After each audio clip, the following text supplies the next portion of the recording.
മോഹൻലാലിന്റെ ആ കുഞ്ഞിക്കിളി നടി ശ്രീജ ഇപ്പോൾ എവിടെയാണ്? അന്വേഷിക്കുന്നവർക്കും സ്നേഹിക്കുന്നവർക്കും വേണ്ടി അവരിതാ. ഇന്ദ്രജാലം എന്ന മോഹൻലാൽ ചിത്രത്തിലെ ഗാനം, അതിൽ അനിയത്തിയായി ശ്രീജ. ആ ഗാനം ഒരു വട്ടം കണ്ടവർ അവരെ അറിയാതെ അന്വേഷിക്കും എവിടെ പോയെന്ന്. തന്റെ വിവാഹം സിനിമയിൽ നിന്ന് തന്നെയായിരിക്കുമെന്ന് നിർബന്ധം പിടിച്ച ശ്രീജ നടൻ സന്താന പാണ്ഡ്യനെയാണ് വിവാഹം കഴിച്ചത്. അതിനുള്ള കാരണമായി പറഞ്ഞത് തന്നെ വ്യക്തിപരമായി അടുത്ത് മനസ്സിലാക്കിയിട്ടുള്ള ഒരാളിൽ നിന്ന് കിട്ടുന്ന ബഹുമാനം ഏറെ പ്രധാനമായിരുന്നു. മറ്റുള്ളവർക്ക് ഇല്ലാത്ത കാര്യങ്ങൾ പറയാനും വിചാരിക്കാനുമുള്ള ഒരവസരം താനായിട്ട് കൊടുക്കാൻ ഇഷ്ടപ്പെടുന്നില്ല എന്നാണ്. വിവാഹബന്ധത്തിലും താൻ കംഫർട്ടബിൾ ആയിരിക്കണമെന്ന് ശ്രീജയ്ക്ക് നിർബന്ധമായിരുന്നു. സന്താന പാണ്ഡ്യന്റെ സഹോദരന്റെ ഭാര്യയും മലയാളിയായിരുന്നു. അവരെല്ലാം തമ്മിൽ കൂട്ടായി ആലോചിച്ചെടുത്ത തീരുമാനമായിരുന്നു ഈ വിവാഹമത്രേ. പതിവ് സിനിമാ വിവാഹങ്ങൾ പോലെയായിരുന്നില്ല ശ്രീജയുടെ ബന്ധം.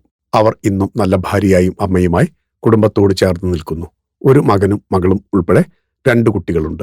സിനിമയിലേക്ക് തിരിച്ചു വരണമെന്ന് ഒരു ഘട്ടത്തിലും ശ്രീജയ്ക്ക് തോന്നിയില്ല. സന്താന പാണ്ഡ്യൻ അത്ര കരുതലോടെയാണ് അവരെ എക്കാലവും ചേർത്ത് പിടിച്ചത്. 1982 മുതൽ 1994 വരെ 17 മലയാള സിനിമകളിലും 9 തമിഴ് സിനിമകളിലും അഭിനയിച്ച ശ്രീജയുടെ ഹിറ്റ് ചിത്രങ്ങൾ ഇന്ദ്രജാലം, മഴവിൽ കാവടി, ജാഗ്രത, കുറ്റപത്രം, ചെറിയ ലോകവും വലിയ മനുഷ്യരും, ചാമ്പ്യൻ തോമസ്, മൗനം സമ്മതം തുടങ്ങിയവയാണ്. എന്നാൽ തമാശ ഇതൊന്നുമല്ല. ശ്രീജയെ വിവാഹം കഴിച്ചപ്പോൾ നടൻ സന്താന പാണ്ഡ്യനും പിന്നീട് ഒരു സിനിമയിലും അഭിനയിച്ചില്ല. സേവന്ത അദ്ദേഹത്തിന്റെ ആദ്യത്തെയും അവസാനത്തെയും സിനിമയായിരുന്നു. ഒരുപക്ഷെ ശ്രീജയെ കണ്ടുമുട്ടാനും ജീവിതത്തിലേക്ക് കൂട്ടാനും ദൈവം ഒരുക്കിയ പ്ലാറ്റ്ഫോം മാത്രമായിരിക്കാം ആ സിനിമ.